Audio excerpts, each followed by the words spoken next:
how's Kenosha recovering? Well, about this time last year, Kenosha was growing at a tremendous pace. I mean, compared to throughout Wisconsin and really throughout the country, one of the leaders of growth in the entire country.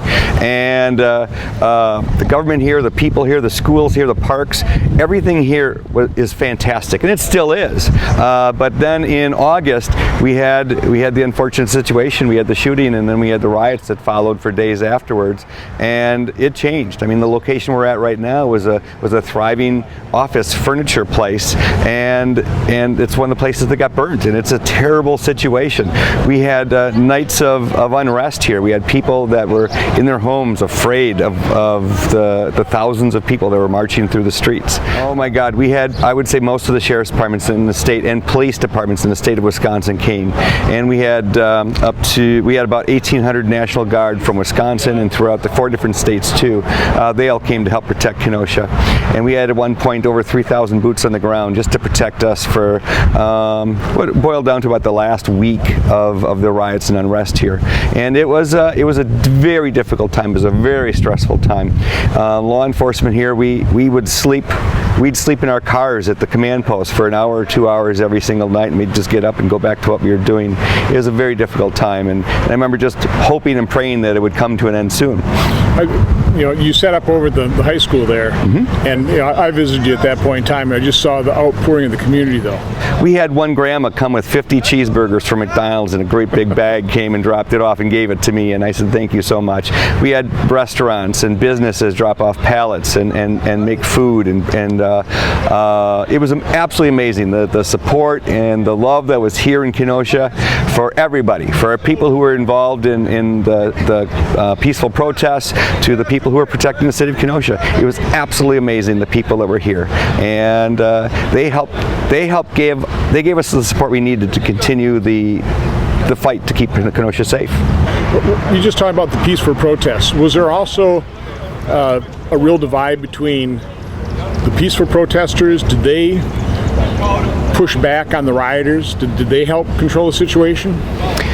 We did have some peaceful protesters that were trying to help keep things quiet. They were definitely doing that. The very first night that Jacob Blake was shot, I was out there at the scene, and we were with some of the crowd control and the detectives processing the scene, and we had people from the community, leaders from the community coming, and when one of the captains from the city police department went down right in front of me, I stood over the top of him, and they stood around me to protect me and the captain that were down on the ground. So we definitely had leaders here that were helping to keep things as calm as they could be. And part of the unfortunate part, I think the very first night or 2 nights, we had actually right crossing the street, right behind me right here, there were people, like mothers with their kids. It was like they were going to a carnival or some kind of festivity that was going to be going on, and it turned violent. It turned into a situation that no one wanted here, and it wasn't a peaceful situation at all. So there obviously there were locals involved in that, but there are also people coming from Portland going to Washington, D.C. that seemed to take a left-hand detour once they found out what happened to Kenosha and found out where Kenosha was. Did you ever get any sense in terms of what percentage, roughly? I would say half of the people that were here in Kenosha, and it truly is a rough guess. Yeah. I mean, we had people coming down the interstate from the north, we had people coming from the south, and they were coming off the interstate, so we were monitoring that. And we had buses of people coming here to do protests. And it was kind of amazing. We had people from all over the country. We had plates. We had the FBI and federal agencies intercepting people that were coming here that were threatening to do major harm to our community and to people here.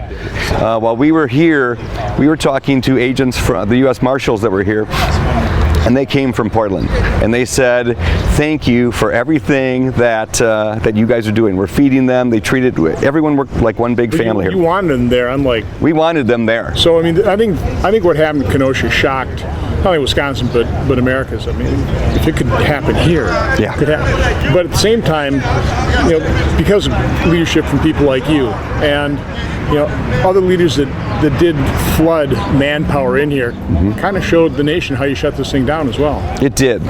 After the first, second, third night, when we had the triple shooting, things started to really slow down. It was the night of the shooting. We we went on a more offensive stance. We started going out, and we had the protective fence around our campus. We started moving armored cars. We started tear gassing to disperse the crowds. We warned people, go home. Go home now, because what's going on right now is not what Kenosha is all about. And some did. A lot of peaceful ones that really did clear out at that point. But the ones who still wanted to wreak havoc on Kenosha, they stayed for a short time later, and we made a difference at that point. And with the help of truly everyone, from the smallest police agency in Wisconsin that sent one officer here to major departments in Wisconsin and the National Guard and federal agents, we took Kenosha back.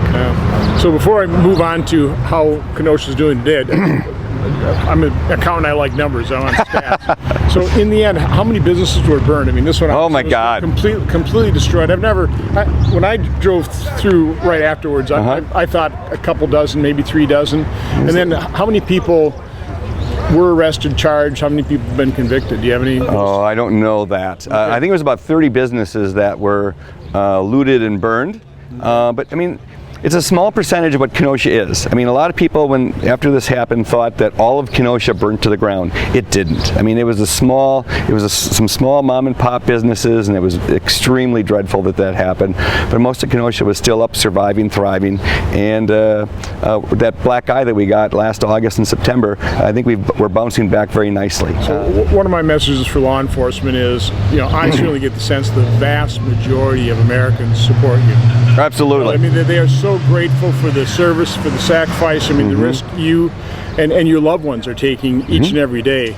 I'm always begging people, please don't be discouraged, but I know they are. Talking to sheriffs around the state and really around the country.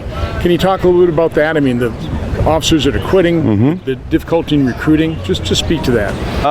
Back when I applied for the Sheriff's Department, there were hundreds of people that were at my test. Now, in that list that we created lasted 2 years. Now we're testing every 6 months. About 60 people apply, and we have people that were after the riots that quit, or even people that quit during the riots, and their families wouldn't let them go to it. So it's becoming very, very difficult for that. And I don't know what the future is going to hold for law enforcement. It's something we all need. And I know that I'm going to be retiring in 1.5 years, and they're going to need other leaders to take up. They're going to need young people to come in and move through our department and other departments, agencies like us in the state of Wisconsin and all over the country. This isn't just a problem here, it's all over. But as of right now, we still have quality people that are applying, and we're sending 11 people off to school in a month, and I'm thrilled with all of them. But shortly past those 11, the quality it drops rather quickly. Yeah.